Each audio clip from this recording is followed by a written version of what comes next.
श्री गणेशाय नमः। कुल देवी की असीम कृपा से रेखाबाई माफीबाई के समदरिया में पधारे हुए सभी मेहमानों का हार्दिक स्वागत एवं अभिनंदन करते हैं।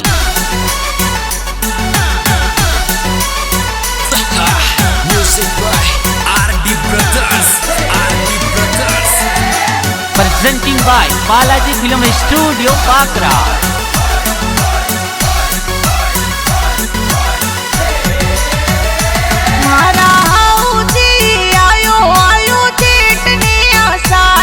जी धर्मी देवी आयो आयो जेठने आषाढ़। मारा जी हर की होमी ने माटी नोके।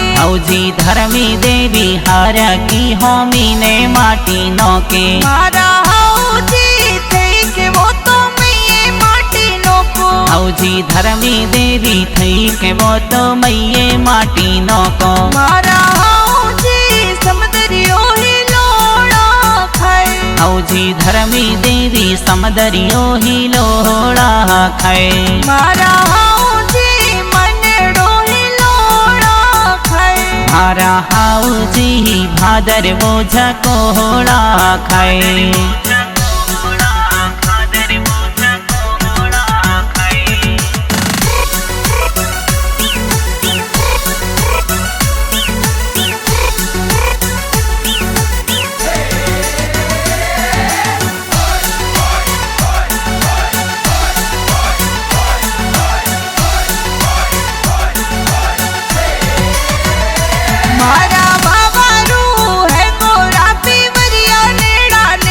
मारा बवाड़ू है गोरा पीवरिया नेड़ा नेड़ा। मोरा रेखा बवाड़ू थोड़ा है पीवरिया घना दूर। मारा माफी बवाड़ू थोड़ा है पीवरिया घना दूर। मारा जी कियो में तो पीवरिया में फोन। जी धर्मी देवी कियो में तो पांडगरा में फोन। मारा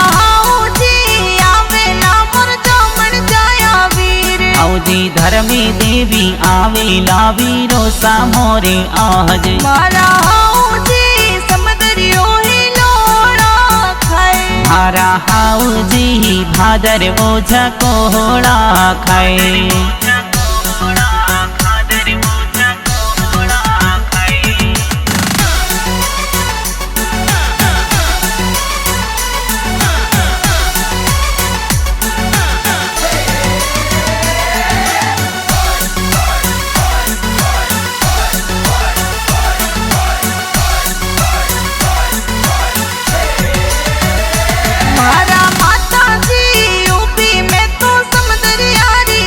माताजी वीणा देवी उबी है तो समदरिया री तीर। मोरा पिताजी वीरो साने समदर लेने मेलो। पिताजी दरजा जी पाल माते उबी जो बुबाट। मोरा रेखा बाई चुनरियो मोलाई दोई चार। मोरा माफी बाई चुनरियो मोलाई दोही चार। मोरा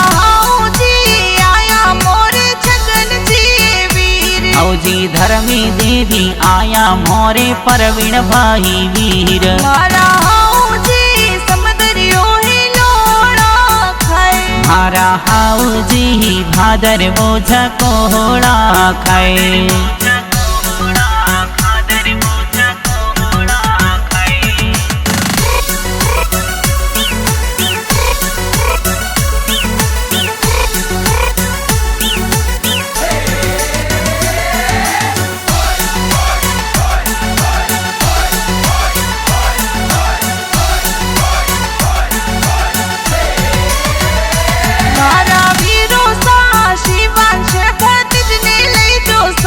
मोरा वीरो साह अनिता देवी भाभी सन लई जो साथ। मारा वीरो साह धर्मी देवी भाभी सन लई जो साथ। तुम्हारी हुलिया देवी बहिन आई जो समदरिया में साथ। धर्मी बहना मोरी समदरिया पर आई जो थे तो साथ। मोरा बाई साह मोडो मोडो माटा माथी मोरे। मोरा ननद बाई गावो गावो नड़द बाई भमरी देवी गावो गावो मंगल गीत। मारा जी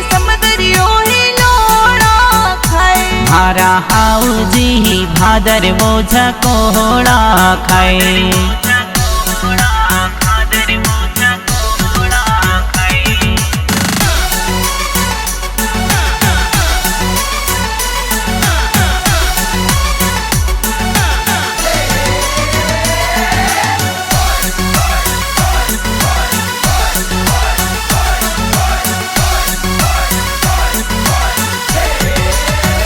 ससुर जी जेठा राम जी स्वर्गा सुए आशीष तेरा आई। हाउजी धर्मी देवी आया मोरे जोमण जाया वीर। पति देव चका राम जी स्वागत करावो घना जोर। पति देव पारस मल जी स्वागत करावो घना कोहड़े। मोरा रेखा बाई पानी पीवो वीरो सारे हाथ। मोरा माफी बाही समदर डोलो किलस नगर रे माए। तू परकस कुमार गाँव बाकरम गीत बनावे जोहरी। बाजी बालाज फिल्म स्टूडियो में मीठा प्यारा गीत। मारा हाउजी समदरियो ही लोड़ा खाए। मारा हाउजी भादर वो झकोड़ा खाए।